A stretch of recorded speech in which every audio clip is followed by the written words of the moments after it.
This is now. It's on CNN. Syria was plunged Wednesday into a nationwide blackout. The state-run Syrian Arab news agency reported a terrorist attack on the gas feeder line for a power plant in southern Damascus led to power outages in all provinces, and efforts were underway to restore it. Electricity Minister Imad Khamis told SANA.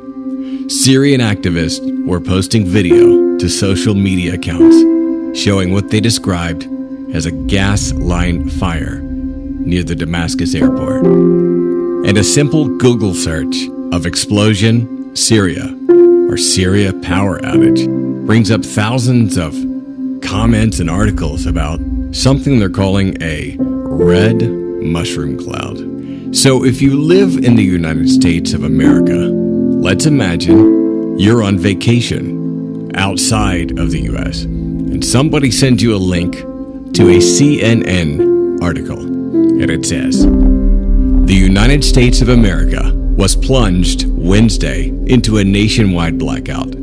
As reported by state-run news agencies CNN and Fox News, a terrorist attack on the gas feeder line for a power plant in Washington, D.C. led to power outages in all states, all areas of the U.S., and efforts were underway to restore it, according to the U.S. electricity czar. And then you did some Googling, and you found that over Washington, D.C., people were talking about a red mushroom cloud. How would you feel?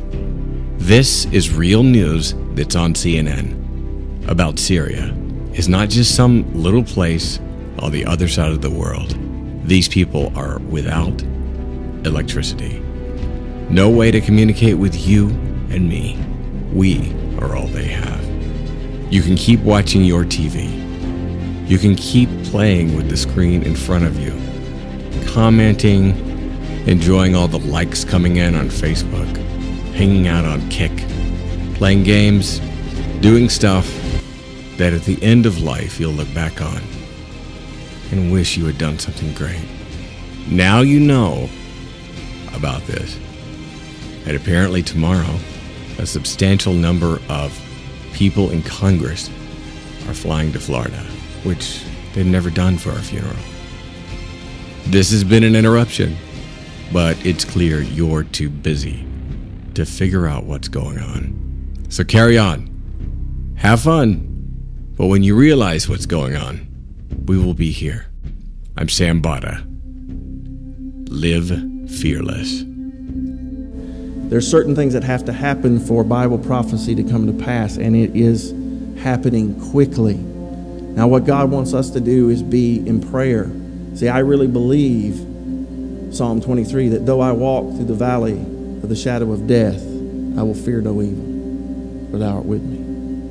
I truly believe that it is an opportunity to be a light and a witness. And there's a scripture, it's in Isaiah 26, but the Lord, Isaiah was speaking, and he said how he was hungering for the Lord and thirsting for the Lord. And then he said, Lord, when your judgments are in the earth, the people learn righteousness.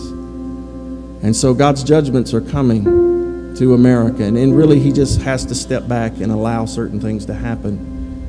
But one of the things, and I'll give you this and I'll quit, but I believe if you read Jeremiah 5, that Jeremiah 5 is a prophetic word for the United States of America. You just substitute United States for Judah and Jerusalem. And I believe that that is a word. And what the good part of it is that he says he will not make a full end. See, I don't believe it's going to be total destruction across the entire United States of America. But I do believe that our pride must be brought down. It must be humbled. I believe that even in God's wrath, in allowing this and pulling his hand off, is mercy to wake up the lukewarm, backslidden, compromised, watered-down church in America. And so I believe that there will be a revival, and it's our job to be prepared to preach the true gospel of Jesus Christ that calls for him to be number one, that calls for us to leave sin, to obey Him, to love Him with all of our heart, soul, mind, and strength. And we've had enough. We've had enough purpose-driven. We've had enough seeker. We've had enough. It hasn't saved our nation. Listen, if it was of God, it would have saved us. Amen? It hasn't saved us. So I believe the people that God will protect, and He will raise up a people that will share the truth in a very dark time. And don't let your heart be troubled. It will get dark.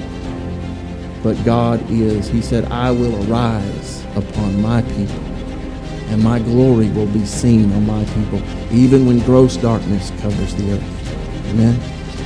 God bless you.